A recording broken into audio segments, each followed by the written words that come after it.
It's time for the Board Game BBQ podcast. Sit back, relax, find your favourite camping chair and join us around the fire. From wherever you're listening around the world, welcome to Australia's favourite board gaming podcast. The Board Game BBQ, brought to you by addicts, not experts.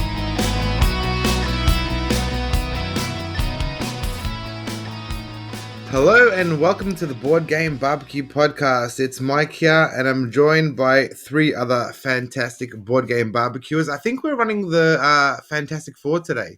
Oh, wait a second. What's going on? The Big V.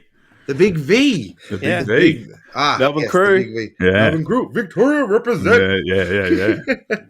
Got to put on the Big V. Isn't that right, Dan? Yeah, Eddie Whitten. In Australia, kind of that symbol showing number 2 with the other way around can have different, meanings sometimes. I was a bit confused. You know what? Like, that's not that way. Like, I'll just quite often put up like Richard Nixon style, like 2 peace signs. I am not a crook. Yeah, and they're like, "What are you doing?" I'm like, "I don't know. Like, just make something your own thing." Like, what's up? I think by those voices we could all hear, we are joined by Connor, Jules, and Dan. How we doing, lads? So good. Good, Mike. Very good. It's good to be here. Good to have everyone together. That's it. Look, with all of us, mate, it's not going to be a sensible show. We know that much for sure. Nah. Let's throw all that out the window. Guys, have we been getting some game time? What's been happening, guys? What's been going on your end? Yeah, like heaps. I mean, I was on a week ago, but I feel like I'm playing more games now that I'm back at work because I'm prioritizing my free time a bit more. So, whether that's jumping on and playing games online, or I was lucky enough to do a bit of play testing with Lee Perot's game. So it was really cool. Myself and Adrian jumped on and did that. But yeah, like just a bit of here and there and everywhere, really. That's always good. How about you, Jules? You get some game time in? Not a heap of game time. I mean, I've played quite a bit, but nothing particularly new. But I've been painting like an absolute maniac. Spoiler alert, I guess, for later in the episode, I finished painting my minis from Unsettled. I'm very happy with how they look. They look so good, dude. Yeah. Thanks. Yeah, they look really good. Yeah. And this is the most I've painted in so many years. Like, getting back into it recently, I was enjoying it, but I still felt really rusty, and I've just built this momentum now where I'm like, if I have just half an hour, I just want to see what can I paint, what can I feel like I've accomplished something in the next 30 minutes, even if that's just undercoating some stuff. So I have almost finished the frogs from Cosmic Frog. They are very, very close. I've actually started the troll mini from Blood Rage. Yeah, man. Wow. Cool. So he's getting very close to done. And I had a sweet delivery on Friday, and that was Nemesis Lockdown. And I have already undercoated everything, all the monsters. I haven't done the heroes yet. They'll be the last things I do. And I've already painted all the smallest aliens, and I've done all the next size up. So I haven't done the big ones yet, but I've already made a lot of progress on that in just a couple of days. So you're not mucking around. When you do your painting, Jules, are you going off reference material, or are you just completely just riffing out of your head? So a bit of both. I mean, I like to look around for inspiration and find bits and pieces of different other paint jobs that I find that I like. Sometimes I just look at the artwork of the game and go, oh yes, I really like how they've done that. With Nemesis Lockdown in particular, because it's so new, I've only found a couple of paint jobs on BGG, and I've drawn inspiration from them. And there's not a ton of artwork in the rule book. There's a little bit on the cards, but there's heaps of videos and pictures out there for the original Nemesis and how to paint them. But the artwork in these ones, it's actually not that classic shiny black blue monster that you see in the Alien movies. Yeah. These are more designed to look more almost skin-toned undead sort of creatures. They have a very different tone, which makes sense, given the color palette they've gone with, because it's Mars based, it's a bit more red. They've gone more earthy skin tone. I was going to say, you didn't just boot up the 1986 James Cameron film Aliens, and yeah. I mean, I considered it, but I kept looking at them. I'm like, but it won't look right. Like, it's a very red, earthy tone map. Having these blue aliens just won't blend well. So I've gone and drawn inspiration from the artwork on the cards and done something around those reddy sort of beige, but not undead, but very sort of washed out skin tones to look sort of gruesome. So yeah, that's been me the past couple of weeks, just painting like a freak. I guess I'll be using yours as inspiration for mine when mine arrives. Then yeah, that's it. I'll see how we go for the next couple of weeks. I really just want to smash it out and play with a fully painted set. That would be sick. It makes such a big difference on the board once everything has some paint on there. Just huge. brings it to life. Yeah, and mate, the way you're going, I can chuck you some Zombicide boxes soon if you run out of minis. Look, people have been really giving a lot of positive feedback, and I'll just say thank you to everyone. Like, I post these pictures up and they say, wow, it's incredible. It actually means a lot. Like, I try to put my best foot forward always these paint jobs, and I'm not looking for the praise of others per se. I want to inspire other people to paint their minis. I want other people to enjoy that part of the hobby as well, because let's be frank, there's a lot of games in our collections that have miniatures that need paint. And these companies to print these minis to be painted, really, they're not meant to stay grey. Yeah. Some games get printed in colours and you can sort of leave them, but most minis are meant to be painted. But there's a vast majority of, I think, people's collections out there that just don't have painted minis, and they just deserve it. Yeah.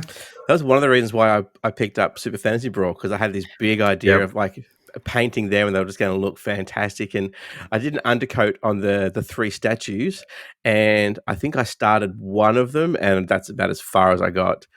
So yeah, I mean, the statues aren't the most inspiring. It's a lot of grey. No, but for me, that was going to be my starting point, and I couldn't even bloody do that. Yeah. But do you know what? Yeah. Do you know what, Dan? Like, it's actually... It's not hard if you buy like the right types of paints to actually make it look really good, really simply. Because I was like, oh my God, I just didn't understand when I went back to painting my Warhammers. I was like, how do people, and I felt like I was putting in heaps of time, and I was like, how do people do such a good job? And I was like, okay, you know what, stuff this. I'm going to watch a tutorial and work out how they do it. And I did that, and there was an initial investment to buy the paints. And once I did that and had a group of paints like reliably go back to, it made a world of difference. It's funny you talk about Super Fantasy Brawl, because Harry, who's one of our patrons, and one of our friends, he was talking to me about wanting to paint, and he said, oh, like, I don't know if it's something that I'll end up like going down a rabbit hole with. And I said, well, not really, because he mentioned Super Fantasy Brawl, and I was like, once you finish Super Fantasy Brawl, like, that's it. It's different, and Jules would know, like with Warhammer, where you just keep buying and buying Warhammer, and it never ends, right? And so that's like my eternal punishment. But you don't have to. You don't have to do that. Like, if you just have a game, for example, like Zombicide, that might be similar to that, Mike, in where you keep buying Zombicide. Yeah. But at the end, it's still like, you know how many minis you're getting in the box, so on and so forth. So, yeah, like to be piggyback on what Jules was saying, if you're looking at painting, go and buy some good supplies that are going to look good on the figure. Do it properly, but also invest that time. And if you can chip away and set up a station, that's my big bit of advice. If you can set up a station. That's my biggest problem. I don't have a permanent station. Yeah. It makes I put them away and I don't get them out again for ages. And look, that to be honest, I don't really have a station either. Like, I've got a piece of cardboard next to me that has got millions of different paints that I've smeared on there, because I don't even have a wet palette at the moment. And the minis are literally just sitting there, and I've got outside on an outdoor table the rest of the Nemesis stuff. So maybe it's a bit different for you, Dan, because you've got kids that can touch things. Oh, we're crazy. Not the Citadel paints, leave them alone. What's this one? Yeah. But honestly, like, yeah, I was guilty of this when I was trying to get back into painting, of saying, I'll start once I've got this. I'll start once I've got that. But honestly, like as soon as I said no, stuff it, I'm just going to jump in.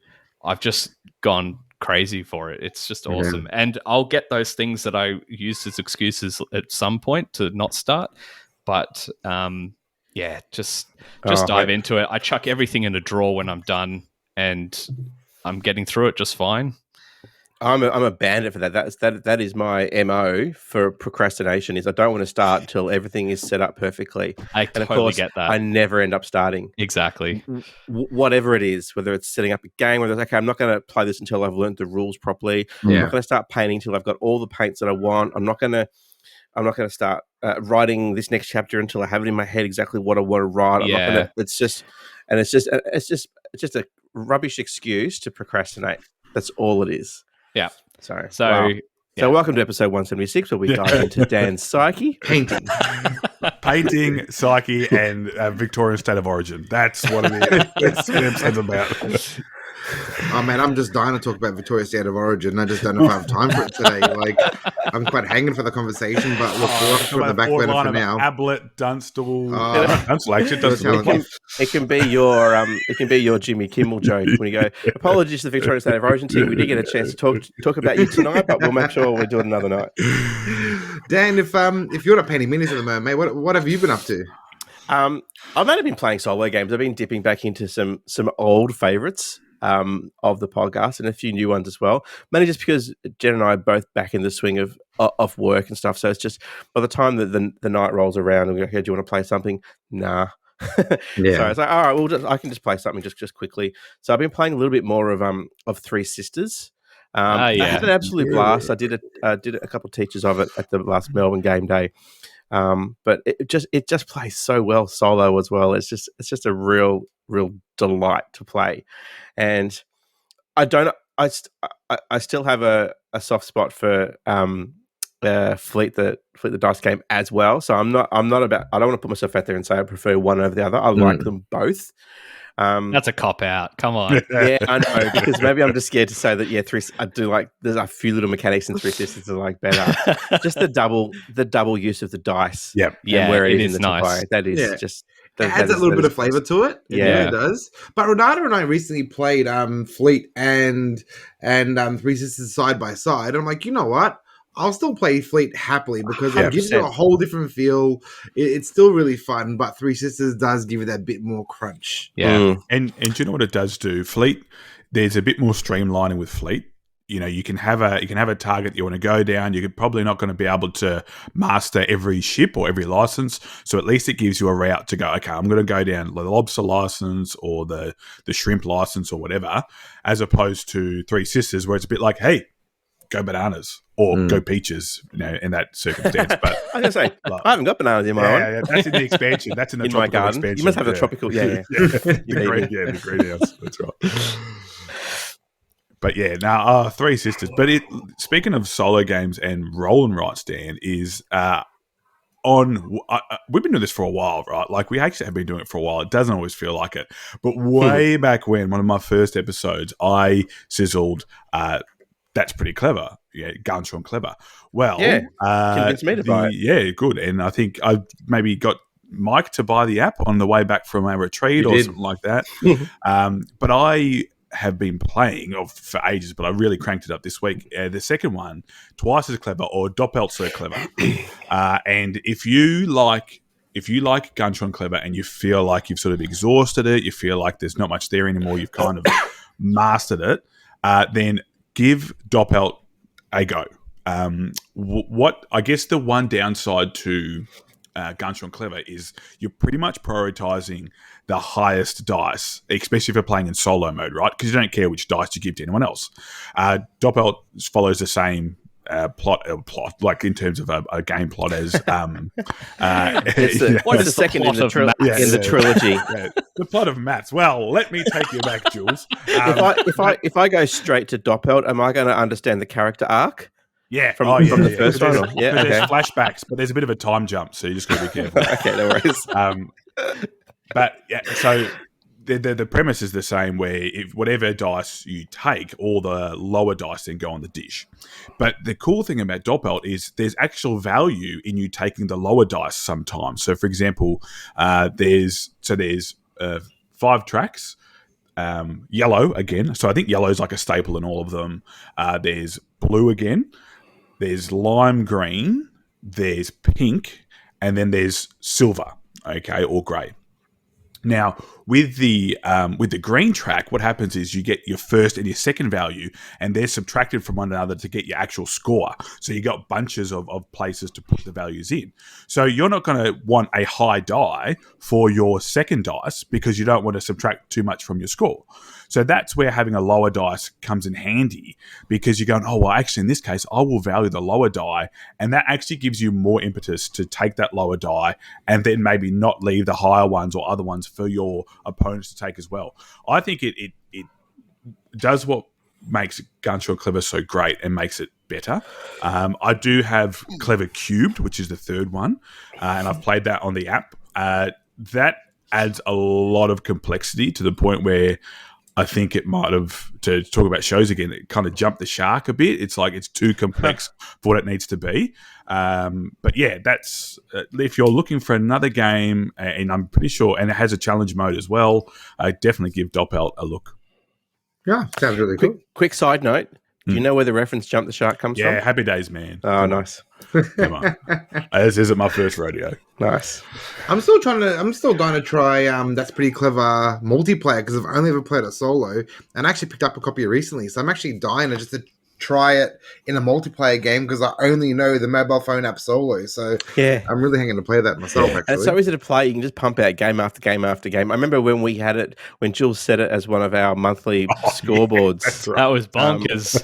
And the scores people were getting were ridiculous. To the point where I'd get halfway through a game, like, I'm not going to make it. I'll reset, starting. I still don't know what people were doing to get those scores. That's crazy. Yeah. It was secret. You had to be part of the organisation to know what the moves were. To get there. Yeah, it's kind of like Flight Club. It was up, down, left, right, A, B, up, down, left. The contra code. It was like a Mortal Kombat move or something. Yeah. Finish it. Yeah. But yeah, I've been throwing around a lot lately. At one of our last game days, Marcus came around and taught a few of us this little game that a bunch of us had to go and really grab, and we bought a bunch of copies of it because it's so fun. It's called Crossing. Have any of you played this little box game called Crossing? Yeah, I played it with you. Play with me. It's literally just these little circles around a table with little diamonds on them, and everyone. I try to be really dramatic about it. I get everyone to put their fingers up in the air like little guns, and we count down 3, 2, 1, and everyone points at a circle with diamonds on there. And if you're the only one pointing at it, you'll get to take the diamonds off it. If you're not the only one pointing at it, no one gets it. But you can also steal diamonds from other people as well. Like if anyone's looking at the moment for like a 5-minute game that you can teach in 2 minutes and has everyone absolutely in tears laughing, trust me, you need to try this Crossing game. I take it now every time to my local game group that I run, because it's such a good icebreaker, gets everyone interacting and having a laugh together. That's been going nuts for me lately. Just such a fun little silly game. It's been going really, really well. Yeah, that was good fun when I played it. Like it. Literally, Mike just taught the whole game, but I just love that. Like you point at the middle one, and if you're the only one, you get it and you put it on your circle. But then you can point at someone else's circle and take all the stuff off theirs, but someone might take yours because you left it undefended. That was the other option. You can put your hand over yours and then you bank them. Yeah, but then you're out for a round. Yeah. So it's, okay. Yeah, it's better push your luck. Hopefully no one points at you and it's set collection. I've got to good. get this game for my math classes, man. It sounds like so good. It's a riot. Yeah. What's the max player count? 6. It plays 6. Okay. Yeah. All right. But we're tempted, because my friends bought a copy as well, we're tempted to combine both and try to do a mega game. Yeah. It'll be absolutely crazy. Crossing. Absolutely crazy. But it's so good. Really, really fun little game. And it's set collection because you're trying to get sets of blue, yellow, and red diamonds because they make 5 points. It's really, really fun little game. That's like been hitting the table a bunch lately. How about you, Jules? Have you been playing any games other than painting? Yes, so I got to play Heroes of Landair Sea. Played that with you, Mike, the other week. That's like a loaded question. And I got to play Root this week as well for the first time in a little while. Got to play with Steph and his son at your local game day. That's right. Midweek game day. That was a fantastic game. So tight. Pulled out the victory as the Cats. It was, that was loads of fun. I heard lots of shouting coming from that table. There was a few key moments that were absolutely intense. So I pulled off a dominance victory using the opposite corners. So, do you know, Jules, you're speaking of the dominance victory. When I taught it at the Brisbane game day, right, I was like, oh look, there's these cards called dominance cards, and like they're really, really hard to win with. They usually are. I said the best thing I think you should do with them is spend them, and then when you spend them, it's there. Anyway, I got to a point, and the guy's like, I'm going to play my dominance card, and then we all sort of like turned around and looked at each other, and we're like, you're going to win. Like we can't remove you from any of these clearings. And it was like, oh well, shows what I know, doesn't it? But yeah, it's funny. Talk about Root. I've been playing it digitally on the iPad, and just to sort of keep the juices going. And they've released I guess DLC. So they've released the new. I don't know how long ago, but the River Folk expansion. Yeah, I've got the Otters and the Lizard Cult. And it'd be really interesting to see how the Otters go when you play it as the Otters and the computers. I'm not sure about that because there's a high player interaction with the Otters. And like you're pretty much flogging your wares. You're like, buy my cards, use my stuff. So it'd be interesting. And I've also had a notification for the Marauders. Is coming soon. So you have to lock shipping away. So that's going to be really good. Really excited. Yeah. Oh, I'm so excited for that. But another game I've been playing recently that I've only owned it since the Melbourne game day, but I've played it probably 6 or 7 times now, and that's Bristol 1350. So good. Oh, man. I literally was at my family's house this afternoon, and that was the last game we played, and it was just epic. For those that haven't listened to the episode where Mike says it, it's a game that's set around, in 1350 in Bristol, and you're trying to escape the town without contracting the Black Plague. And you can do one action on your turn where you can elbow your way to the front of the cart, you can dash to the next cart in front of you if you're at the front of the cart, or you can push people off the back of the cart and get them out. You all start the game healthy, but as you go through the game, these dice are rolled, and the color indicates how far the cart you're in will move. And then if there's 2 or more rats, you'll have a mingle event where you smash all your symptom cards together that have numbers 1 through 4, add a random one in, shuffle them all together, and re-deal 2 to each player. And if you get 6 or more, you've contracted the plague. And you're trying to get through to the end of the game healthy and out in the cart, leaving the city full of healthy people. If you don't manage that, if there's a sick person, all the healthy people in that cart lose. And if you do contract the plague, you're just trying to make sure no healthy people win. It's so much fun. You're trying to hide your symptoms, saying, no, I'm good. My symptoms have gotten better. That's it. There's just blame throwing everywhere. There's moments where people are like, I just don't trust this person, or that cart is totally full of infected people. There's no way they're not going to die. There's so much mistrust in that game. So much ridiculous. Mistrust. Okay, so I'll tell you about the game I had just before we started recording tonight. So there were 6 of us playing, and we were getting towards the pointy end of the game. It was myself and my brother in a cart, and we were a couple of spaces from the finish, but everyone kept rolling the dice so we wouldn't get out. I wasn't 100% sure that my brother was healthy because he'd had 2 mingles, but I knew one of them, he'd had a mingle where I'm pretty sure he'd seeded a low card into that cart to sort of protect himself. And another cart caught up and passed us and was on the very last space of the board. They actually ended up leaving, I should say, on that last round, my cart with my brother and the other cart, which I'm pretty sure was full of sick people, were about to leave the city. I had the choice. My brother was saying, I'm healthy, 100%, we can win this together. He had no remedy cards to protect himself if I decided to push. And so I was just like, no, I can't risk it. I push him out to the end of the last cart, and he had the last move. He's like, well, I'm going to roll the dice so you're going to have to mingle with yourself.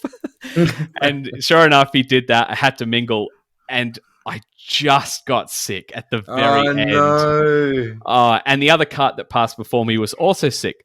But what happened is the rest of the guys had one more turn then, because the other cart that passed full of sick people. I should have said 2 sick people. One was healthy, but they obviously died.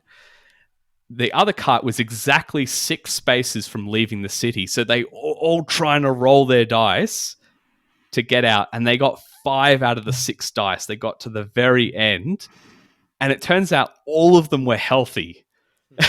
Oh. Which was insane because there had been so many mingles. But there was a cart full of 3 people that just didn't get out of the city because that cart was really lagging behind. It was such mayhem.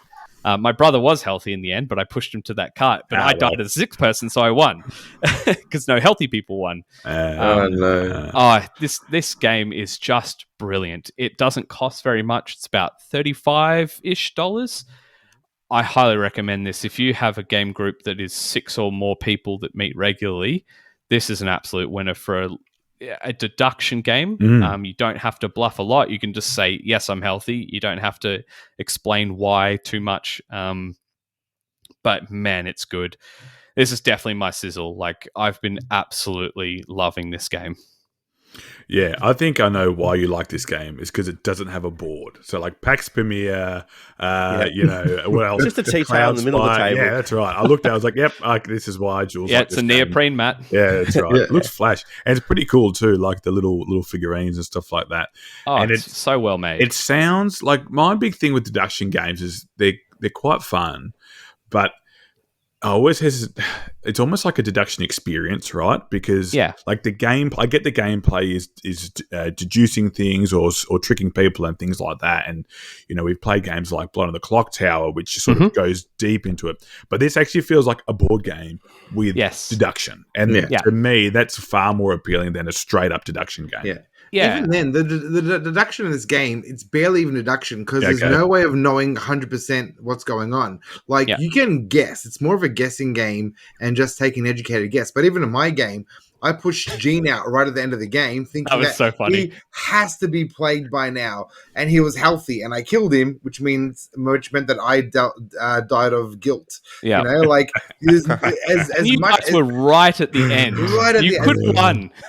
As many things as you can do to try to deduce an answer, you never know for sure. There's no way of knowing 100%. And that I find fun. It's silly because you'll never know for sure. I think what I love about it is because it's not just that trying to figure out who's sick, but it's a race at the same time. So you're constantly jumping carts and pushing people or whipping them so they don't jump into your cart. Oh, it's just brilliant. It's so, so good. So if you both cross the finish line, is it just a shared victory? Yeah, so if you're the first cart to pass and all of the people in it are healthy, all of you win together. Mm-hmm. Okay, cool. So, really you're trying to avoid having mingles with other people and trying to be in that cart that's somewhere near the front that is full of healthy people. But, yeah, it's just so, so good. So, so good. And you need a higher player count, do you? You can't really play with... I definitely say 6 or higher. It goes to 9 players. Mm-hmm. Because it was right before we were about to head off home on the first night of our Melbourne game day, and Joe actually got it out, and I went, "Oh, this looks good."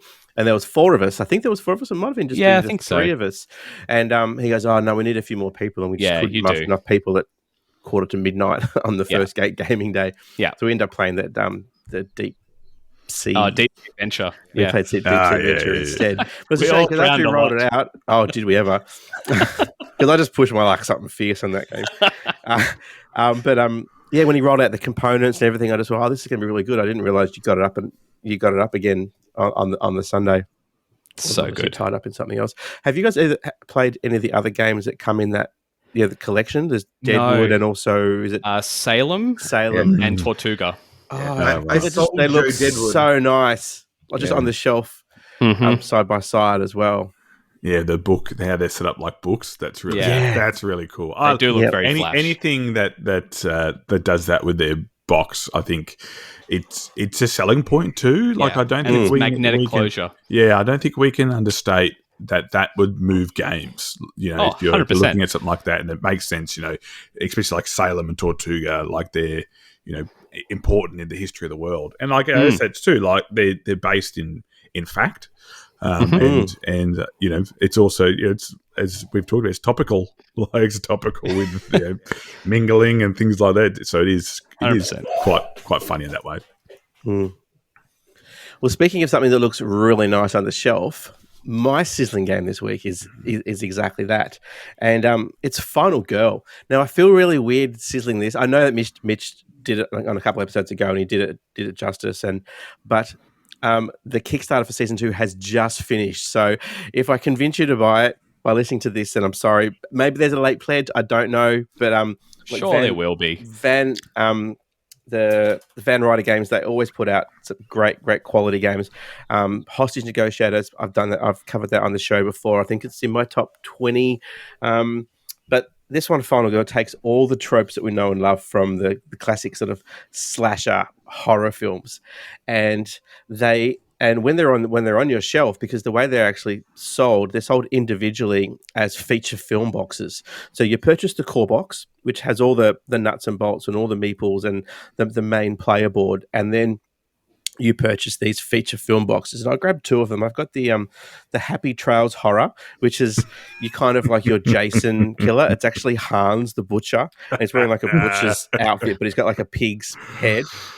That's cool. Like a Leatherface style, and it's Camp Happy Trails, and so the board where you put the victims around is it's got a dock, and it's got a campground, and it's got some sheds down the back where you can pick up items or whatnot. But basically, in Final Girl, you play the final girl. And so you're the one at the end of the movie, and that's basically the win condition as well. You either win if you can kill the killer, if you can slay the killer, and you lose if the killer slays you. But during the interim, the board is set up with all these victims. All these, the one that I played was all around the campsite, and so you can save these victims as you go around the board, and by saving them, you place them on your player card. And each girl, I should say, each feature film comes with 2 girls, so you can play either one, and they have sort of variable playing powers and abilities, and they have 5. Well, the one that I played, Raiko, she had 5 different spots on her board where when you save a victim, you put it on that and you get an ability. It might be a free turn, it might be a free move, it might be an additional health. So when you do actually save one, you can choose where you place it to give yourself a little bit of a buff. And the killer, when he starts moving around the board, he has a bloodlust track, and for every person he kills, his bloodlust increases, and so his bloodlust affects how he moves and what his attack strength is. So the more he kills, the faster he can move, the further he can move around the board each turn, and the more powerful his attacks are. So you've got that balance where, okay, do I try and save? I got to try and save these girls so that he doesn't kill them and buff. And increase. And my boy's mucking around behind me. Yeah. You guys are laughing at it. Ollie just walk. Yeah, it was the best. You're all laughing, and just peripherally, I just saw Jack just dancing behind me. Bloody clown. All right. At least he's in. That's probably the best part of this review. The best part of the sizzle. So, but what you can also do is you can also visit particular locations around the board and pick up items, and the items might actually help you save people faster, or it might actually might be an axe or a knife and help you to actually have a greater attacking power. But of course, if you're going to these places and just picking up items, then you're not necessarily saving people, and the killer might get to them first. And so there's a really sweet sort of balance, what do I do sort of thing. And I'll preface this by saying I haven't won yet, because I tend to focus on saving the girls first, to keep his bloodlust down, and also to be able to choose some of these abilities. But then I'm not spending enough time picking up items, so that when I've saved everyone, or saved as many as I can, and now I've got to attack him to win, because it's not enough just to save people. You need to slay the killer to win. Fine balance. I'm unprepared. I'm really only doing an attack of 1 or 2, whereas if I picked up a machete or something, and maybe I could do an attack of 4 and run. So there's that. All right, go to bed.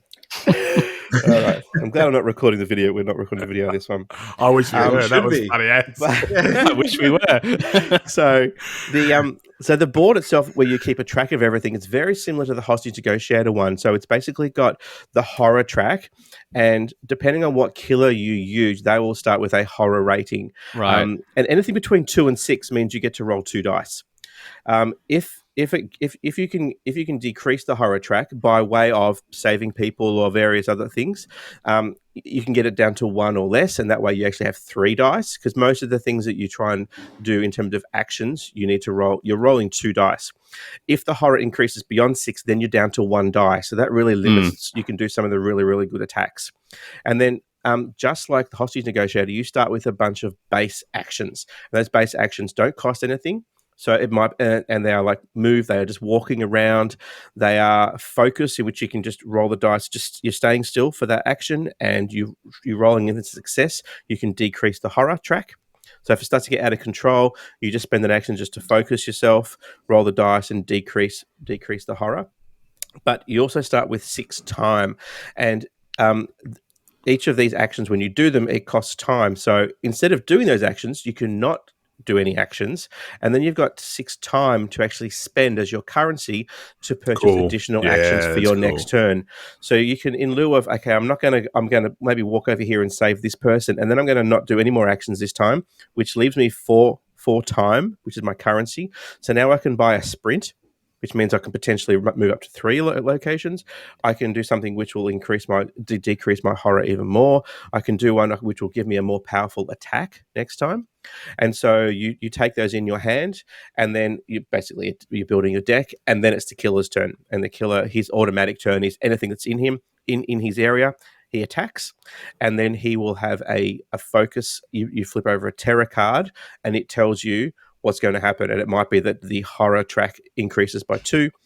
It might be that he targets you and moves 2 spaces towards you. It might be that he targets the nearest victim, moves 1 space towards them, and attacks. And so you don't know what's going to happen. The terror cards, there are some base terror cards that come in the core box, and then there are terror cards that are unique to the actual location that you're playing, the feature film, which you shuffle into the deck. And so you only play with 10 terror cards. So I've got a couple of questions, Dan. Yeah, fire away. Where does Final Girl rank in your list of solo games? And then as a follow-up to that, I'm assuming it's up there, but... Yeah, I like it more than Hostage Negotiator. Oh, right. Even though I haven't won, I like it a lot better. There's a few little things that have really refined, I think. I feel like telling a better story, because Hostage Negotiator feels like a cool TV show, but I feel like Final Girl tells like you're playing out your own little horror film, and for someone like you who likes a story, that's and love my horror movies, and it's man. The actions in Hostage Negotiator had a little blurb on them saying, everything's going to be fine, just remain calm, and then it'll actually reduce their panic or whatever it is by a couple of spaces. Whereas this is much more sort of thematic in terms of what you're going to do. So for the reasons that you might consider this your favorite solo game, I'm not sure. Why do you think then that this has been the most funded solo board game ever on Kickstarter? I'm not sure. Well, I mean, it's great. So I think it's probably just word of mouth, because I hadn't heard about Final Girl at all. I knew about Hostage Negotiator. I went almost all in on Hostage Negotiator, but even then, Hostage Negotiator is quite old. I only heard about that maybe 2 years ago. It was sort of in my periphery, and then I started looking into it and went, okay, this is really, really good. The Season 1 Kickstarter, I want to say it was 2 years ago, because I know I missed it. And I've only really been getting into Kickstarter sort of the last 2 years, and so I don't actually remember seeing anything about it.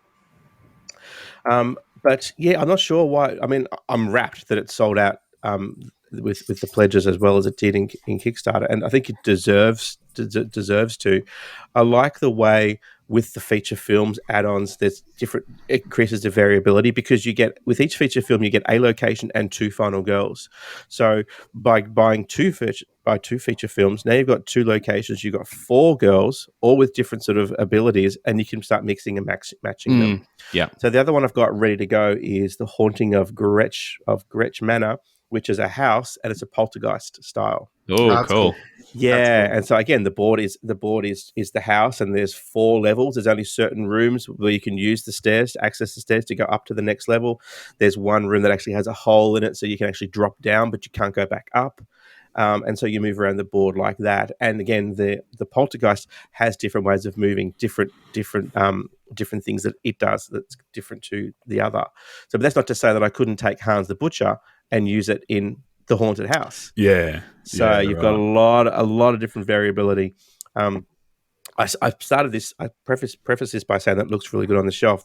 The big box, because the individual feature films, they kind of look like video cassettes. That's cool. But the big box that you can get in the Kickstarter pledge, you have them all sitting in a row, and then across the top, because you can purchase. There's a game mat and there's a miniatures, which you don't really need. You can just use the meeples. It's fine because if you play like I do, they don't stay on the board for long. They either get killed by the Slayer, all right, or I rescue them. So having the miniatures is kind of a bit sort of overindulgent, but they store in a secondary box which sits above the VHS looking boxes, and it looks like a VCR recorder. It looks like a VCR.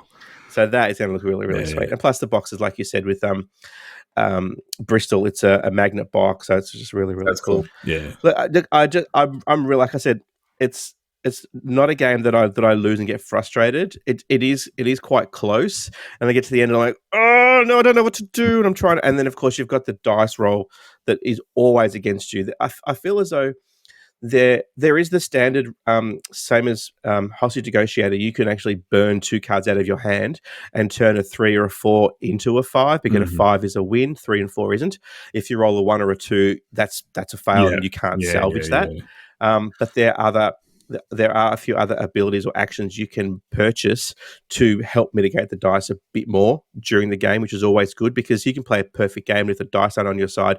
That's a real sort of bastard.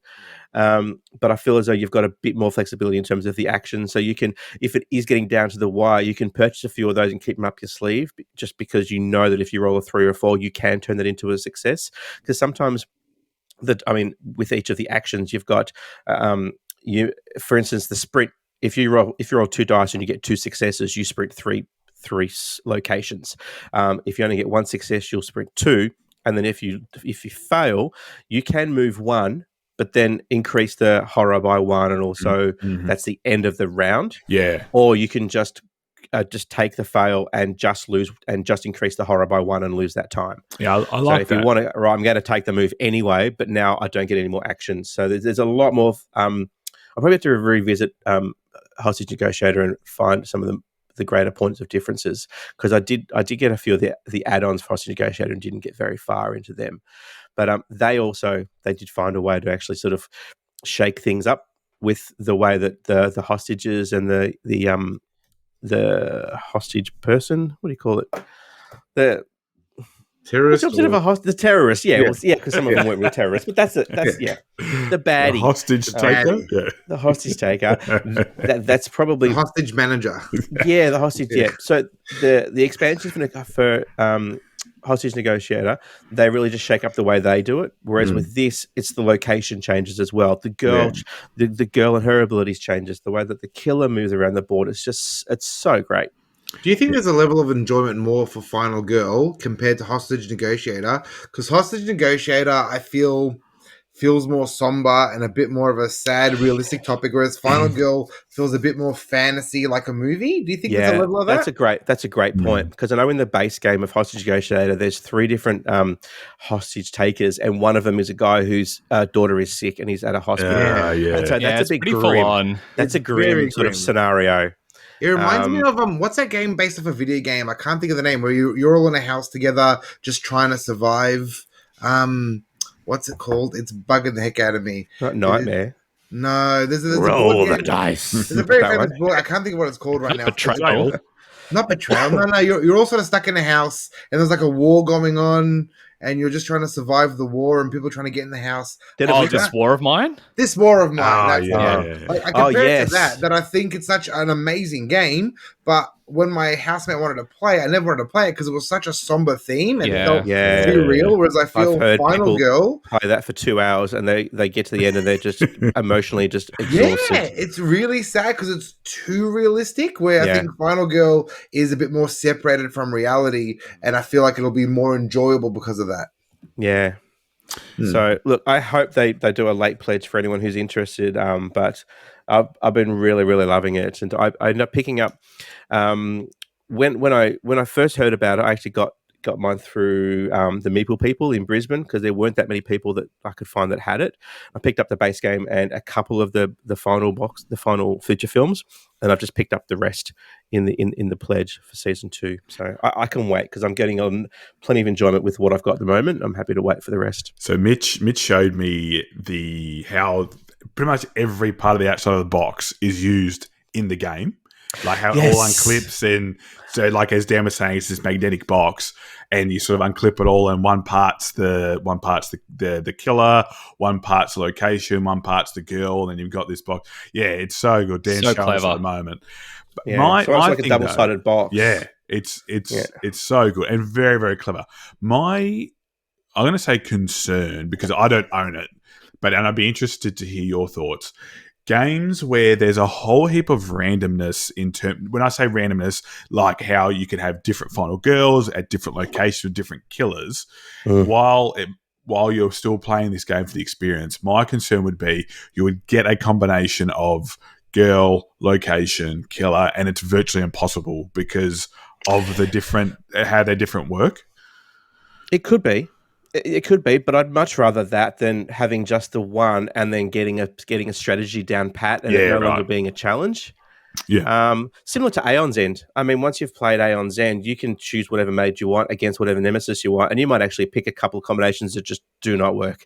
The Nemesis is way too hard for the two mages don't really work well together. But yeah, no, it's a good point. But no, I'm enjoying it so far. I haven't encountered anything that's just not going to work at this stage. No, it's good. That's good.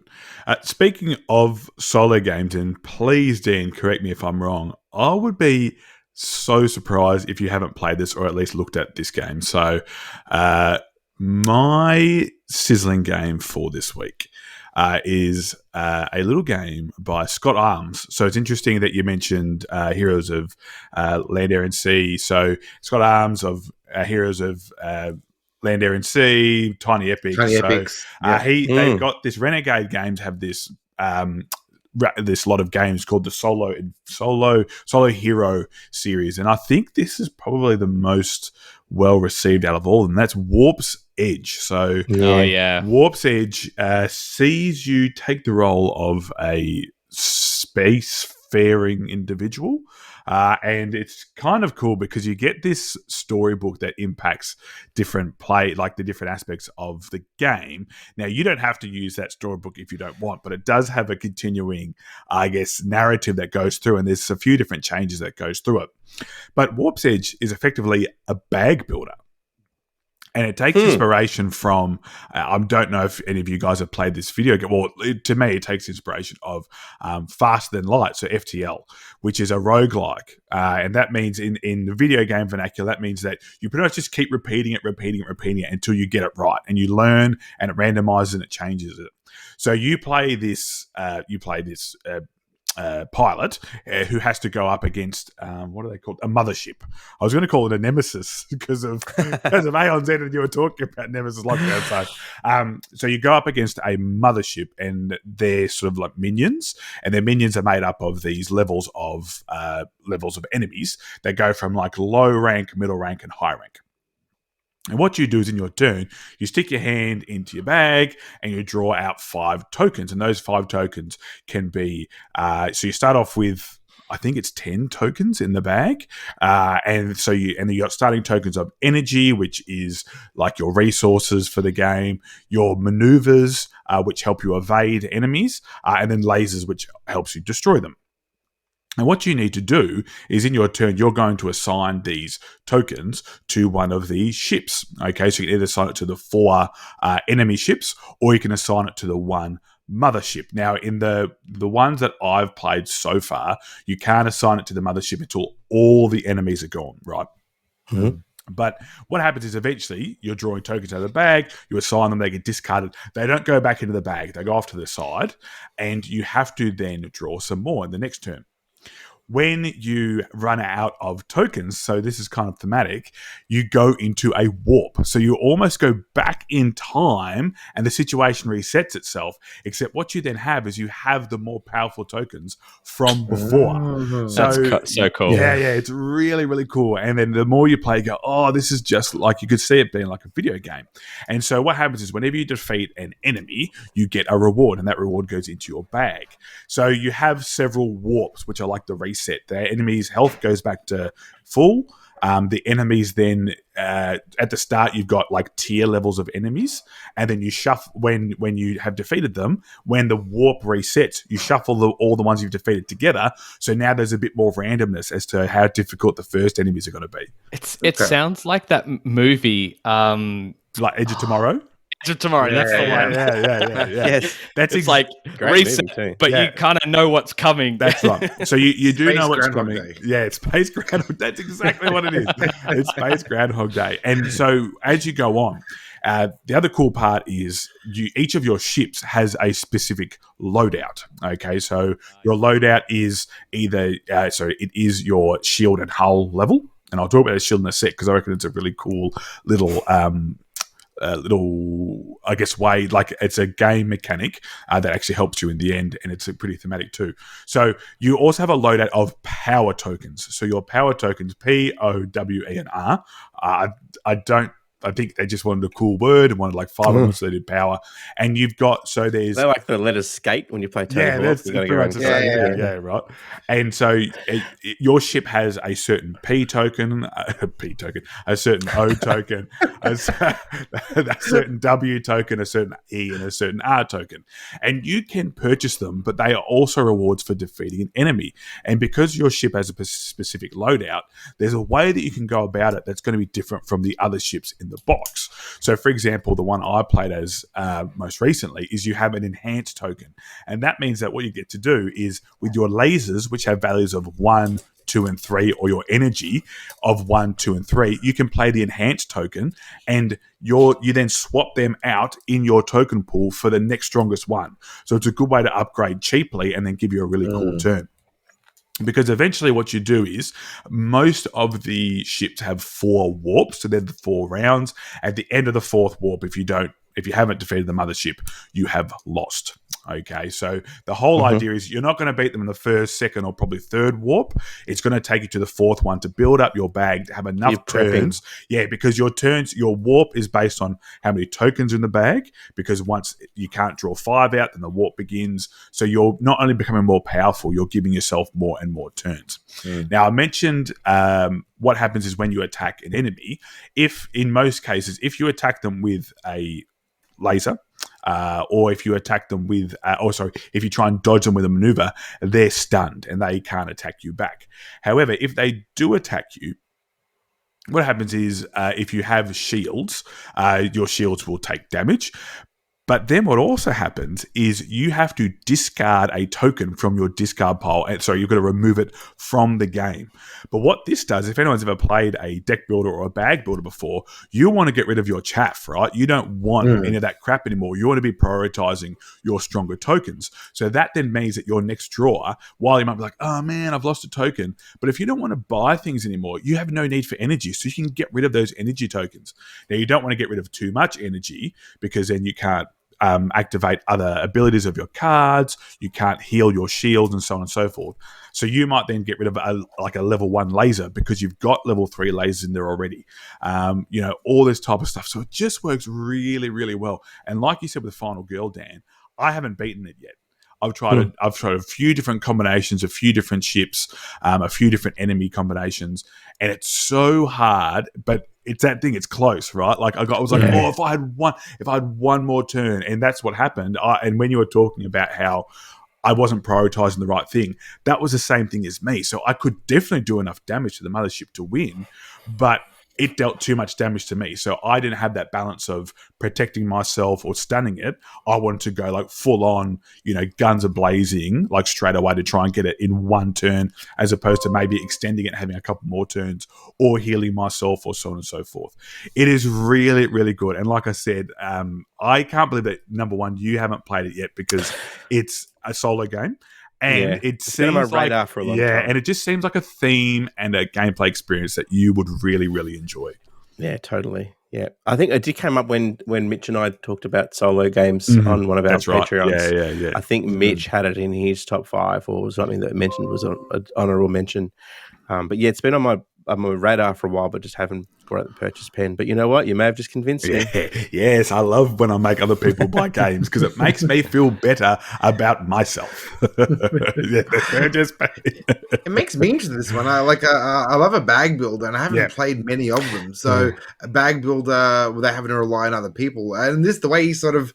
I love this idea of regenerating and trying again and building up stronger and stronger. It sounds really fun. Like, I want to give it a crack. And when we talk about bag builders, the one that springs to mind is Quacks, right? Yeah. And I don't know about when you guys play, but a lot of time I play Quacks with my family, and you go from that point of maybe playing like 1 or 2 games of it in a weekend, and you go and you remember that feeling of having all those chips and all those tokens in the bag and how good it feels. And then when you go back to play it again for the first time, like, oh, there's not as many. And you're like, and you're waiting to get to that point where you got heaps. That's the same thing today. Like, I remember I got to the last, got to my last warp, and I was like, oh my God, I can do so many cool things. And you draw them out and you get your crummiest tokens. It's like, great. You pull out a cherry bomb. It's like, hey, what's this doing here? This is the wrong game. But the thing is that because you know that your turns, your warp, they'll call it the proper word, Divine. The warp isn't going to finish until you've pretty much used all of your tokens.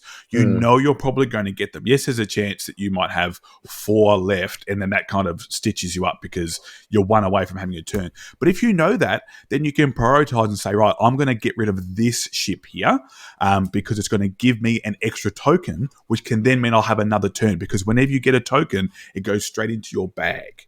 So that means that you're already extending your turns by defeating enemies, as opposed to sort of just like, sort of treading water for a bit. So the ships that you have to attack before you can do the mothership, are there other ships in the box that you can? Are they variable degrees of difficulty, and you just maybe take a couple of them for the game, or? So there's 3 tiers. So there's yellow, which is the easiest. So they've got the least amount of health and do the least amount of damage, and don't really have any special abilities.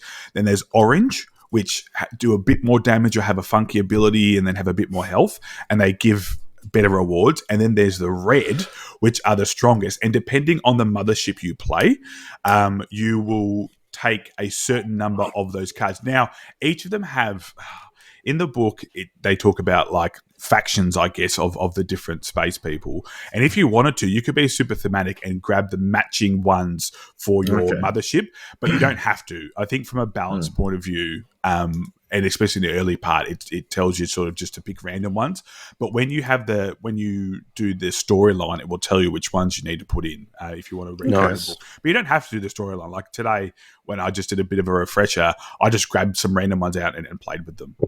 But yeah, there's a few enemy ships.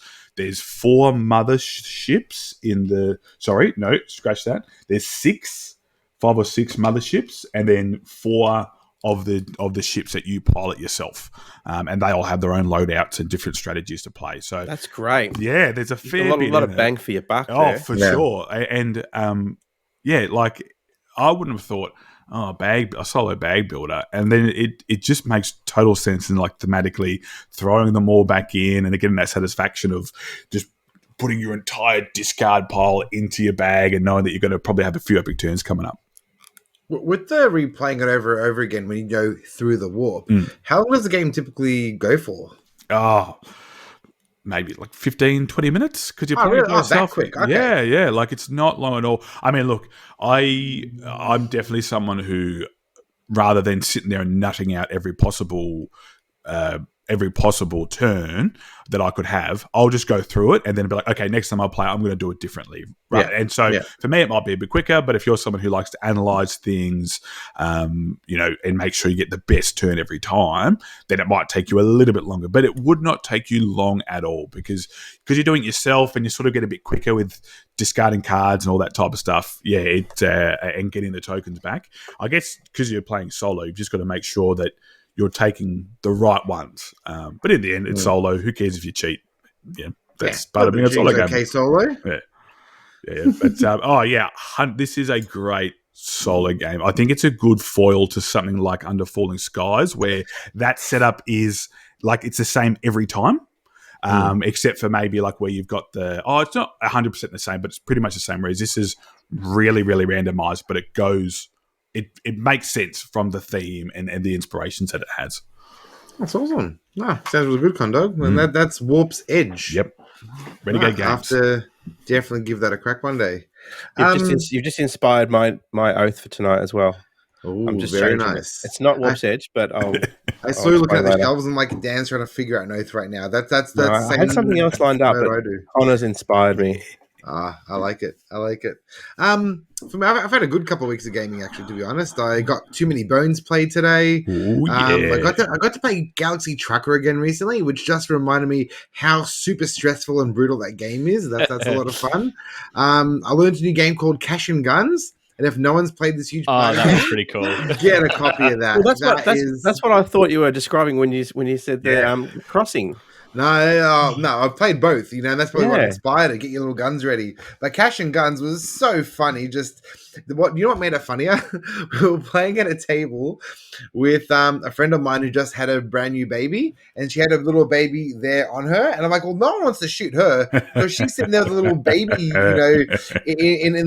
her line. And as soon as I you can bring a shield with you, no, exactly. She was cheating as far as I'm concerned. No one should have a baby on them when you're playing a game where you're pointing guns at each other. But for me, the Sizzling game for me this week, I have to go back to my previous oath because I've just been diving deeper into it, and that's Mystic Vale. The card crafting deck construction game. After I played it last time, I think I had played it just that day, and I had the base game. And I did mention on the podcast that I could see that base game getting a little bit stale eventually, potentially. But we all know I don't like to stop light. I like to go, head first into these games. And I tracked down pretty much someone that had the whole game in something called the Conclave box. And the Conclave box is pretty much all the expansions in a box with all these separate organizers. And what it does, it sort of separates the game and expansions in these little conclaves, they call them. So one conclave might say, get these cards from this expansion, these cards from the base box, put these together into one little pack. And what you're supposed to do before you play this game, you're supposed to get 6 random conclaves together, mix them all up, and that's the deck everyone's choosing from. That's awesome. So, and I haven't actually counted it, but I gave it a rough count. I think I've got 25 or 30 conclaves. There is that much of a mix you can do in this game once you have the whole shebang. It gets a bit crazy with how many expansions you can have and what you can do, because it is a bit of effort. I'm not going to lie. There's a bit of effort into setting up the deck, packing the deck away into the conclaves. It can get a bit much. So what they've got in there are these cards where you can sort of make certain decks. So you can make up to 3 decks that you can keep into the game. And then once you play them a few times and you're sick of them, you can break them back up into the conclaves and make a new deck to sort of pack away for future. But to give the game some explanation, I love deck building games, and I love that feeling of building up this awesome deck and trying to get rid of all the crappy cards and things like that. But this game scratches that itch in such a different way. I find it really super interesting because you're not building a bigger deck. You're building up your cards. So your whole deck is just 20 sleeves, and some of these sleeves have a card in there that might have one little ability or two, and basically what they're made up of, I think 9 of the cards have something called what are they called? They're called cursed lands. The sort of theme is your druids trying to bring back these lands that someone's cursed. I don't know. The theme to me wasn't super exciting. But they've got, I think, 9 cursed lands. So cursed lands have basically a little red tree symbol. They are bad symbols in the game. They come down to a push your luck mechanic. And you have some cards that give you mana, and mana is your currency in the game. And what you're going to do on your turn, and it's really cool because it's called a prep phase, because as everyone else is having their turns, you sort of have to set up your hand. And setting up your hand is pulling out card by card and pulling out cards until you hit your 3rd cursed land symbol. So you might pull out 2 cards and all of a sudden have 3 cursed lands visible, or you might pull out 6 cards and have a bunch of mana ready. And once you set up your sort of hand there, the turn circle comes back to you, and then you have a choice. You can take your mana and purchase a level 1 to a 3 card, or you can push your luck. And me in a push your luck game, I always want to push my luck because I always want something more expensive than I can afford. And what you do, you keep sort of pulling out cards until you hit a 4th cursed land. And once you do that, you bust. And when you bust, just like any other game, you have a bit of an advantage. There's usually like a little card you can flip over once you bust that gives you a special ability. And with the expansions, they're called amulets, and they have a wide range of special abilities that let you do, which is really, really cool. But what I was saying before is all the cards are sleeves. So when you're actually purchasing cards from the middle of the board, you're purchasing these clear cards that you slide into your sleeve, and they cover the top, the middle, or the bottom of the card. And basically, you're going to keep building up better and better cards. You can get a card that has a symbol on there that lets you ignore a cursed land. So you can pull out your deck further and further, or you might get more mana, or you might get a whole range of special abilities. And the game just amps up because you're constructing this deck in good and bad ways, because really good cards will probably give you more negative symbols. So it becomes this real cat and mouse game of, do I want really good cards that have more negative impact on me, or do I want to sort of play it safe? Do I want to put a card sleeved into every single sleeve so no matter what comes out, I'm getting some sort of benefit? Or do I want to make some really cool kick-ass cards that when that card comes out, is going to do a lot for me?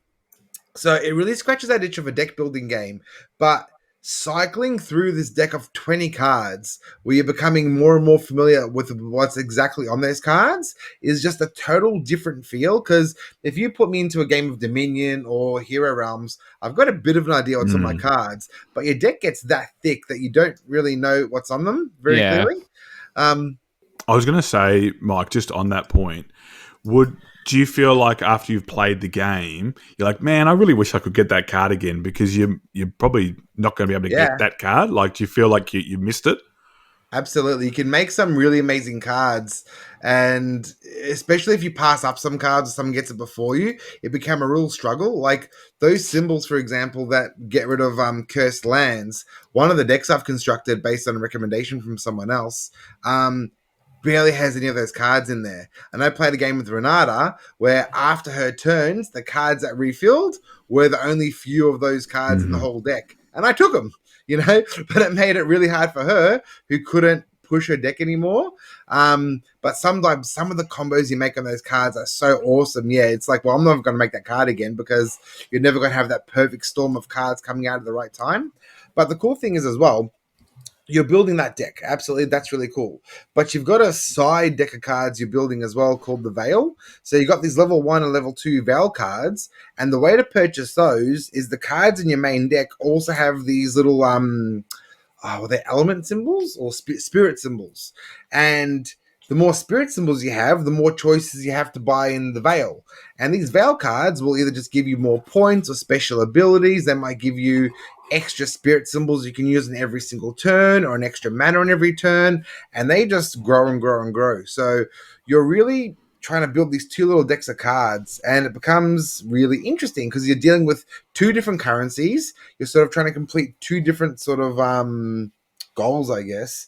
And the way the game ends is a pool of victory points, and the cards that you build in your hand, some of the cards will give you victory points every time they come out. So it's one of those things that if I see Conor build a card that's going to earn him 5 victory points every time that card comes out, well, Conor's starting the end of the game, because he's going to start dipping into that pool of victory points. So I really need to get some of those cards right now, because those cards might not do anything else for me. And, a card with 1 or 2 victory points on it might not be too exciting. But as soon as Conor is going to start getting those victory points every single time and digging out of that pool, it becomes, okay, well, we all need to concentrate on that sort of goal now, because otherwise Conor's going to chop all these victory points and we're not going to get any. The old stop Conor tactic. Yeah. Stop Conor tactic. Exactly. Everyone in my family uses that tactic. Hey, Mike, when you're crafting the cards, can you override something that you've already crafted, or do you simply just adding to each card? So you're gonna add to each card in the top, middle, or bottom, and you can't generally override a card. What you can do are there's some cards in expansions called eclipse cards. So they might give you a certain ability, but they have a little symbol on them calling them an eclipse card, which means you can eclipse them with another card. You can put another card over them and replace it. And the eclipse card might have a symbol in a different area that won't get covered up. So you sort of build the card even thicker. That's great. And some of the expansions that I haven't got to tap into yet have these really cool cards that are 2/3 of the way filled in. They might cover the top and the middle and have a really big bonus. Or some of them have curses on them. So there might be a real powerful card, but you got to take a negative 2-point card token every time that you pull it out. Like, there's a lot of variability with the different sort of expansions that make it really interesting too. One of the expansions, the Nemesis expansion, has a solo mode. So it's got like an enemy that goes into your deck, and every time he comes out, he's going to activate something or take a certain card from the market. There's leader cards getting expansions, which are your leader that has a real special ability, and when you earn a certain amount of mana, you can pay to flip them over and activate a super ability they have. And some of these cards just have really cool ways of playing. With the expansions, you sort of can see the designer really muck around with the mechanics, because usually once you flip the leader once, he's got his proper ability. But some leaders might have this backwards and forwards mechanic where you want to keep flipping them over and over again because each side does something different for you, and you need to flip it back over to the other side to complete that ability. Like, they really muck around with it all. It's been a really fun game, and once again, it is an investment to get the whole shebang. But once you do, there are so many components you can put into this game and make it different every single time that you play. With 30 odd conclaves, you're not going to play the same game twice very often. And once you find that deck that really speaks to you, you want to keep that saved, and you can play that deck over and over again, and you still got so many conclaves, you can build another 4 or 5 decks. So it just makes it interesting that the game's going to keep growing with you, and you can keep experiencing new things, which I think is important in a deck builder. That's why Dominion has a million, expansions, because you want to try something different every time. So yeah, for me, Mystic Vale has been really scratching that itch in a different way, and I've been really, really enjoying it. Are they still bringing out new decks and things, or is it run and done? It's AEG, isn't it? So yeah, they're bringing out a new box soon that is, I think, called like the Essentials box. So it's got a few of the what they call like the best expansions in there in one box, so you don't have to sort of buy everything. And the decks I've actually made recently are mostly using those expansions that are going to be in there, and they're fantastic. Like, if you want to hold out for that box, I definitely recommend it, because that'll have a bunch of really good expansions and have some really good, meat to it. If they're still making them, I'm not sure. Conor, when I told him I was going to sizzle this, mentioned that they are making other games of the same card crafting system. I think one was called Edge of Darkness. Yeah, Edge of Darkness has been around for a while. And then, which I've not played and I really want to now. And there's another one coming out soon, I believe, as well. Yeah, Dead Reckoning. I think it's on the boats. It's pirate themed, so yes. Yeah, man. Yeah, I want to check. Do I need any more deck building games, though, guys? Do I really? But it's not deck building, Dan. It's deck construction. Do you have a deck construction game? Oh, so it's a loophole. It's card crafting. Yeah. You don't have a card crafting game yet, man. You need one. That's it. Oh, it's got in my collection. This is the whole expansions don't count thing. Yeah, it's not. They definitely don't count. I've been finding a lot of fun, so it's been cool. John D. Clare, he has hit after hit after hit. So he's got Cubidos. He's obviously got Mystic Vale, Space Base, and the one that flies under the radar, which is probably my favorite game of his so far, is Ecos. And if you like combos, if you like that type of stuff, Mike, you really need to give Ecos a try, because it's got that fingerprint all over it of like mad. It doesn't seem like that from the base, like from the outside in. But once you get going, it's like, this is a game about combos. And, you can see then like the different combos of cards with the with the transparency and things like that. That's the same thing with Ecos, right? Because you've got different cards coming together that form the deck. It's so good. But I'm so keen to try out Dead Reckoning because of the similarities it shares with Mystic Vale. I'm really excited to try it, but it's also now your fault that I'm going to have to go and buy Ecos now. So I'll put that blame onto you. Jules, which game of mine are you buying? Oh, we probably have the same games anyway, really, let's face it. I'm good for a while. He's going to paint all the minis for us. That's it. Only $100 a mini. The official board game barbecue painter. I like it. I'll send my Final Girl minis over to you. All right, guys. Well, there were some amazing games everyone spoke about, so thanks for that. On that note, I reckon we should move on to our next segment, which is the bracket battle. Hey guys, it's Conor here from the Board Game Barbecue podcast. I just want to take a sec to talk to you about one of our sponsors, Advent Games. Dean and his team are an amazing bunch of people who run an incredible website that's heavily curated into different categories. You'll definitely find what you're looking for. With a $10 flat rate shipping all around Australia, you really can't go wrong. And if you enjoy coming to our game days, Dean and his team at Advent directly support the Sydney Game Day as well. So please, if you've got some spare time and some spare cash, go and check out adventgames.com. All right, guys. So moving on to the bracket battle. The last bracket battle was Architects versus Great Western Trail. Lads, how do you think this went? Well, let's face it. I championed Architects, so it would have won. Because you said so. Because I said so. That's, I said it's a better game. Yeah, I actually got a secret, not so Santa, sent me Great Western Trail the other day, so I think it might have been a bit of like a, I'll show you. Is that bribery? Yeah. Bribery. It wasn't bribery. I don't declare that. Yeah, I can declare it. But we don't, like I said, we don't decide who wins. It's the fans that do. It is. But before we get to the fans, Dan and Jules, did you have a dog in this race? I mean, I've played Architects. I haven't played Great Western Trail. I like Architects, but I didn't vote in this one just because I feel like I need to play both games. I usually roll that way, but except when it's my game. But yeah, I don't particularly have strong feelings one way or the other, to be honest. That's fair. Yeah. Architects is in my top 10, but having said that, on the last couple episodes when well, obviously Mitch has been talking about it since the dawn of time, and I should know because I was there. But also Sarah recently was talking about Great Western Trail as well, and they've definitely convinced me to check it out.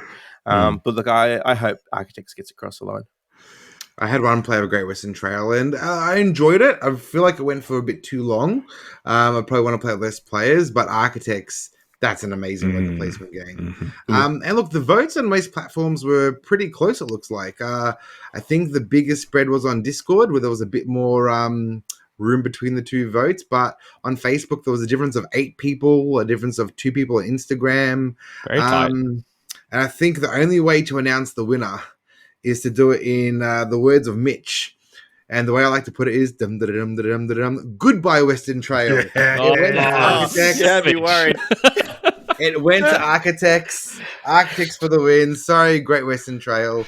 Architects won at 100 votes to 76 for Great Western Trail. Is Voints going to be your points? Is that going to be like how you win your game that you're creating? Yeah, that's voting points. But for those who don't know that, I thought I'd dumb it down for everyone else. So, love me some points. Yeah. But congratulations to Architects who'll be making it through to the next bracket battle. So round 3, very exciting, very exciting. And when we end one, we have to open up another. And this is going to be an interesting battle. And I definitely know which way I'm going to be leaning on this one. And it's going to be Anchrony versus Clank. So we all know Jules is going to be definitely voting for Clank, as he should. Let's start. And then he'll go back in time and change his vote. Yeah, exactly. Exactly. Jules, do you want to start us off, See what mate? I did there? That was an Anachrony joke. I love it, Yeah, man. I love Anachrony it. joke. For me, Anchrony is just a brilliant game. It's a worker placement game, but has a real twist. I've got the all-in crazy Infinity box, so I've got the Exosuit minis. It's just such a clever game, and there's loads of expansions. You can mix up your games and have different flavors. And I love that modularity if you've got the whole thing. But even if you don't, the base game is still incredible. There's so much tension with leading up to that Doomsday event and trying to maximize the points for your end game goals that are unique to you. There's such tight moments of you're wanting to race to a spot, but if you don't get there, you might have to take the one where you have to pay extra water for it. The theme is so much fun of the time travel and borrowing things from the future, have to go back and pay them. There's so much to love about this game. It's a beautiful production. It's Mind Clash Games. It's a heavy worker placement, Euro-y resource management game. There's not much to dislike here. It's absolutely amazing. Very nice. And Dan and Connor, do you guys have a dog in this fight? Do you lean a certain way? I'm not sure if either of you have spoken about either of these games. Look, I'd say that Anchrony is up there with in my top 10 of games I really want to play. I think Clank does deck building in a particular way, but for me, it's still a deck builder. I've got Acquisitions Incorporated still waiting to be played, so I'm by no means anti-Clank. I just think Anchrony for me poses a way more interesting opportunity. Yeah. It's funny, I'm the same. I haven't played Anachrony. It's definitely one that I want to play. The whole time travel element has me really intrigued. I remember when I first heard about it and then Jules and Def spoke about it. It doesn't play out the way I imagined it might, but I'm still interested. Clank I played several years ago. I haven't touched it since, but having said that, I've kept it in my collection because I thought it would be a good one to introduce Jack to. But in terms of deck builders, I've got far more deck builders in my collection that I'd rather play, I think. Unless you can convince me otherwise, Mike. I can try, because Clank is, of course, the better game here. Anachrony, look, definitely sounds interesting. I'm a bit disappointed when I heard that the time travel isn't a must in the game. You can still win without sort of using that ability, which without playing it sounds. You won't win against me not doing time travel. You just won't win against you in general. Let's face it. But I think here it's from what I understand, Anachrony can be quite brain burny, and Clank is far from. Clank is fun. It doesn't give you that big brain burn, but it's a really fun deck builder. Like for me, that was one of the first deck builders I played after playing Dominion. Where I'm like, I always call it Dominion with purpose, because it has that feel of building a deck and going to the market, but using those cards to move around and fight monsters and search for treasure. It just brought such a cool twist to the deck building mechanic that I thought was really interesting. It just added a whole new layer. And just like you have all the expansions for Anachrony, I have all the expansions for the OG Clank. And they're really, really fun. Going through the pyramids and fighting a mummy, or going underwater, or the Gold Rush version. They all offer something different, and they all give you some different mechanics. There's a jungle one that has a set collection in there, or one that has these moving tiles that sort of rotate and change the paths. It's that fun game where there's a lot of tension because everyone's going down into this dungeon trying to avoid making noise to wake the dragon, and you're just waiting for someone to take a piece of treasure and do the mad dash at the top, and everyone's going to grab whatever's closest to them and do the same thing. And then it's that whole racing mechanic mixed with deck building. It's really, really fun game. I also have Acquisitions Incorporated Waiting and Shrink, just for the perfect group to commit to playing regularly, which I've heard nothing but amazing things about. So I'm really looking forward to playing that. But I'm interested to see how this one goes, because if I'm going to take a guess, I reckon Clank has reached more. I am just twisting my words. Clank. I think that Clank has definitely probably reached more people, I'm going to assume. It's probably a bit more accessible being a lighter game, but Anachrony has impressed a lot of people with the mechanics as well. So it's definitely going to be an interesting matchup, and I'm looking forward to seeing what our supporters and listeners think about that. Everyone make sure you jump on our Facebook, our Instagram, our Discord. If you're on all three, you can vote on all three and really push up your vote. So definitely get onto our social media and vote for which game you think should win. It's going to be an interesting one to see how it plays out. So I'm looking forward to seeing that.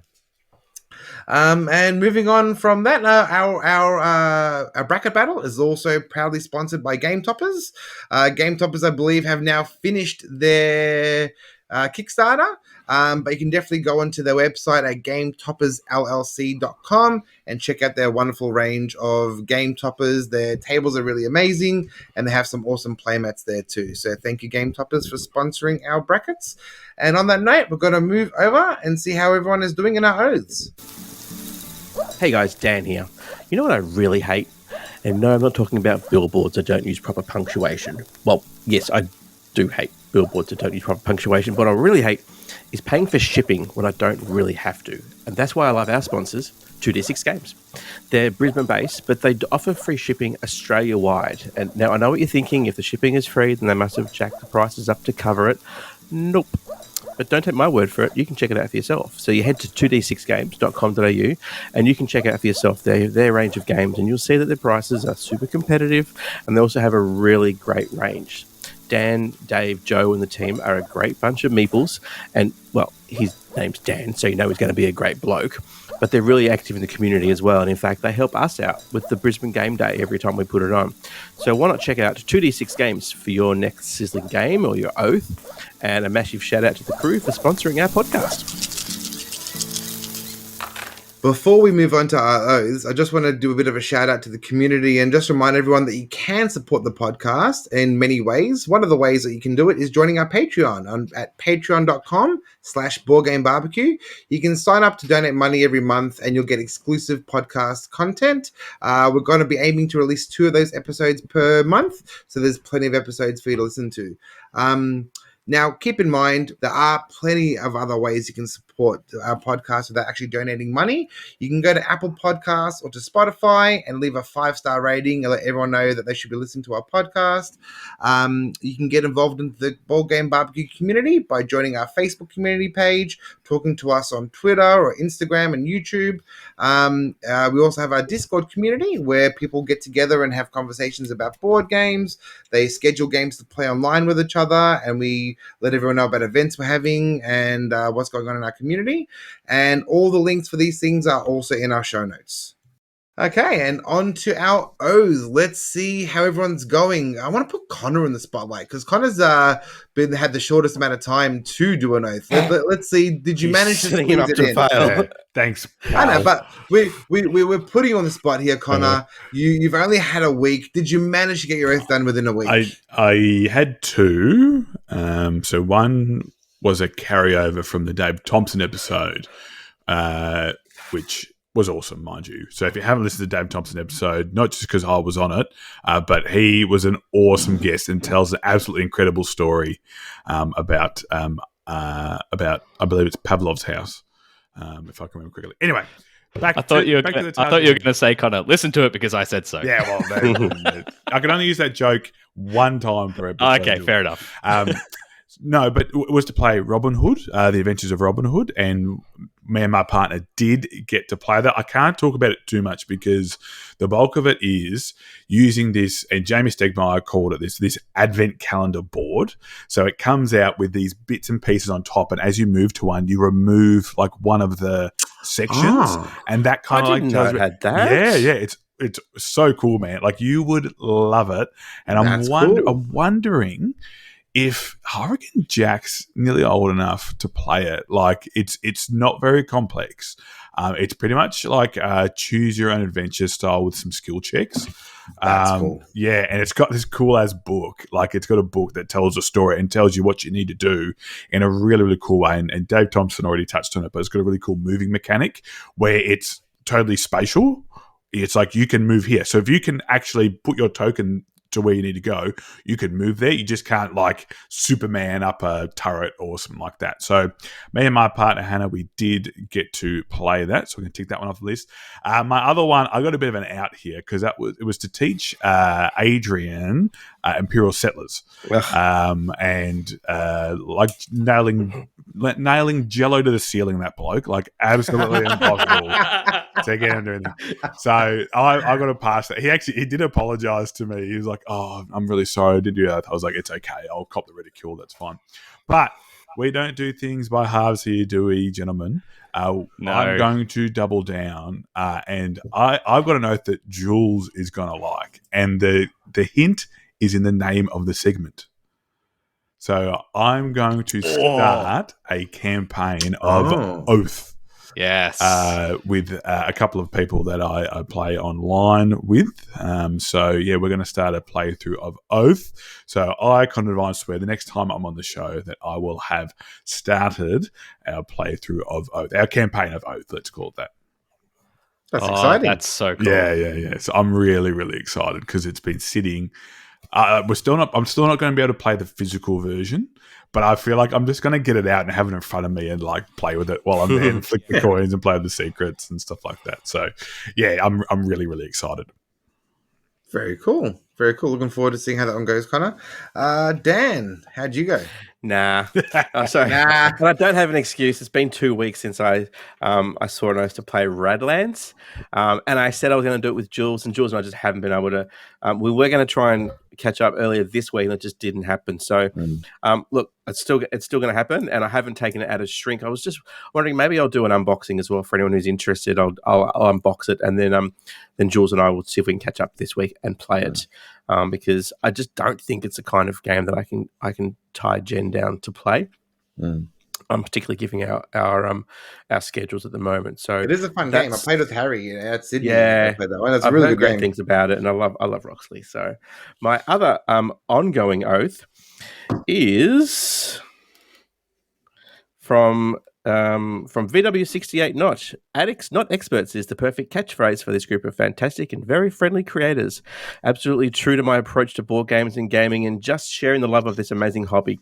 It's been a pleasure to listen to the dynamics and friendships between the hosts grow and evolve, and it's created a truly solid foundation for the Board Game Barbecue on Facebook, Instagram, and Discord. The special guest interviews are great for a listen and learn, and all things board game related. Fantastic team and a fantastic listen. Love it. That one came through just the other day on Apple Podcasts. So thanks to VW68 Notch. Got a couple more as well. That was a solid review. That was awesome. That was awesome. Yeah. A couple other ones here. One from Shutter Abuse. This is by far the best board game podcast I've listened to. Woohoo. The hosts are clearly good friends. The banter is good natured and funny. Geez, if they only knew what was going on behind the scenes.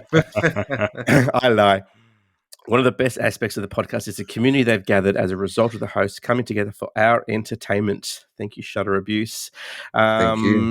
Nathan Harding, easily my most anticipated podcast episodes of the week. Sorry, we're down to one now. That's all right. There's extras in the Patreon. With or without the occasional guest appearances, each episode is always brimful of stellar content and insights that is positive, engaging, and fun to listen to. As a solo gamer, I wish I had friends like this. Thanks, Nathan Harding. That's awesome. Well, Thank you. Consider us your friends. really cool. Like, I know, absolutely. We're your friends. Yeah. And there's also one here from Jay, hands down my favourite board game podcast, who just happened to also be local Aussies. Do yourself a favour and have a listen. There's some more 5-star reviews that have come through on Apple Podcasts. So thanks to everyone who's been helping us out, because I don't know how it works with all the algorithms and stuff, but I know that the more 5-star reviews we get, it sort of pushes us to the top of certain lists and front pages and searches and things like that. So every little bit helps. They are genuinely nice things. Like, they are lovely comments. I'm actually got the biggest smile on my face. Yeah. You know how many accounts? You know how many accounts I had to set up to write all those as well. Nice work, Dan. Now, I mentioned before that I had an oath. My oath was going to play Targi, because I've had it on my shelf for I got it at the start of the month, and I wanted to play it. But Connor's reminded me, when he was talking about Warp's Edge and the different campaigns that are in there, it reminded me that one of my favorite solo games is Under Falling Skies, but I've only ever played solo. I've never done the campaign that comes in the box. So I, Dan Harris, swear an oath that I'm going to actually open up the campaign thing, which is still in its little, paper thing around it holding it together. I haven't even broken that, so I don't know the story that's there. I don't know, because I think there's a few different sites. Yep. It's really cool. I've only ever played like Roswell and Washington or whatever it is in the base game. So yep, I'm gonna play the campaign mode for Under Falling Skies and report back next time. It adds some really cool like bits and pieces to it in terms of giving you a bit more to play with. Always just a great game to go back and play. It just occurred to me when you were mentioning it. I was like, I haven't even cracked open the little paper shrink thing and had a look at that. So I've just got so much value out of just the base game. It never even occurred to me to tackle it. Very cool. Good oath. Jules, how you doing there? Yeah, good. Success all around here. So I finished my Unsettled minis. That's all ticked off, which I'm very happy about. And the other one was to play Heroes of Land, Air and Sea, which I managed to get done with Mike and a few other people in the community the other week. That was a 5-player game. It was pretty epic and, had a good time. So that's all ticked off.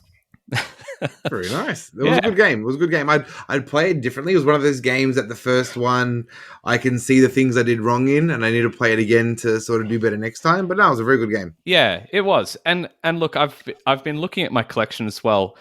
I'm considering moving it on simply because I have so many like area control conflict games in my collection, and the reason I made it my oath is because it's been so long since I got Heroes of Land, Air and Sea out. And I'm finding, because I've got so many of those, I'm not playing them as often as I'd like. Still trying to decide what I want to do with it, because I really like the game, but I have a lot of that type of game. It's 4X, but obviously area control is a big part of it as well. So, but anyway, had a good time. And for my next oath, I'm going to, in the theme of a lot of what we talked about today, do some more painting. And I have the goal that I want to paint all of the Nemesis lockdown box by the end of this month. So I'm going to set that up as my goal. Yeah, I really want. Short month. I was going to say it is. It's the shortest month of the year. But yeah, I promise by the 31st of Feb. I Jules Watson swear I'm going to finish painting the Nemesis lockdown, just the core box, not the stretch goals. The core box stuff by the end of this month. You could have said the 29th of Feb, and that would have given you 2 more years to paint it all. I like that meme that's going around saying, I swear not to play any board games between the 29th and 31st of February. I would join that cause. Renata gave me a very big eye roll when I showed her that. I'm like, look what I'm going to do. She's like, yeah, okay. Very good oath there, Jules. My oath was to play the Prodigals Club, which is the successor of Last Will, which I did manage to get done on my last board game night, and it was great. I was sort of concerned that it was going to replace Last Will for me because they have a lot of shared themes in there, but I can happily say it doesn't. I feel they are still very different games, and in fact, you can actually combine the two, which I'm interested to do one day. But Prodigals Club was really cool. We played with all 3 modules, which is literally like playing 3 separate games that intertwine with each other. And the cool thing is it's about trying to lose all your money and possessions. You're trying to lose an election, and you're trying to get to the bottom of high society. So you're trying to make everyone hate you. And low society. Low society. And whichever one of those you do the worst in, which means they have the highest score, is your end game score. Cool. And then you can compare those, and whoever did the worst in their best score wins. It's a bit of a tongue twister, but it was really fun. Had a good time with that one, and I'm looking forward to definitely playing that again. We did have to cut it 1 round short because we ran out of time at our game night, so I'm looking forward to playing a full game of that very soon. For my next oath, I actually had 1 game up there, but when I saw the lineup we had in our bracket battle, I decided to change it. I'm a big fan of Clank, and I recently got a copy of Clank in Space, and I've never tried it before. And I know they've fixed a few things that, some people didn't like as much in the OG Clank, which is like how quick people can get to the bottom. And it's got like a modular map, I think. Like, I don't really know too much about it because I haven't researched it, but I'm definitely looking forward to giving it a try. So I, Michael Fruja, swear to play Clank in Space by the time I'm on the podcast. Whoa. Mike, you didn't say it properly. It's Clank. Clank In in space. Yes, Is I will it true definitely be that playing that. is it true that in space no one can hear you clank? I see what you did there. I like it. And on that note, that's 4 oaths done. Oh no, sorry. Well, Dan did his podcast oath, but that's 3 oaths done, 1 to come, and a bunch of new oaths sworn as well. On that note, that'll do us for this episode of the Board Game Barbecue. Just a quick shout out to our wonderful community and to our Patreons. Thank you so much for your support, and thank you to our wonderful sponsors once again. Gentlemen, thank you very much for tonight. Thank you, sir. Thanks, Thank mate. you, That was Linesman. Thank you, Ball awesome. Boys. That was great. See you later, guys. Always good catching up for a chat. Good night, everyone. Hope your next game is a sizzling one. We'll catch you on the next episode. Hey, Dan, how come you knew the nickname for Warrnambool? Low Society. Oh, what was the word? Voince? Voince. Points. Yeah, that's it. Don't worry about points. Don't worry about points. Points is going to be, up there now with all the awesome words that we have in this podcast. Combo bloodtastic. Combo-tastic. Combo-tastic. No, it was combo-tasticity or something. Yeah, combo. Yeah, Mitch stretched it out into a couple more syllables. Yeah, it's evolving. I want to bring drink crumpets back. Yeah. Big some crumpets.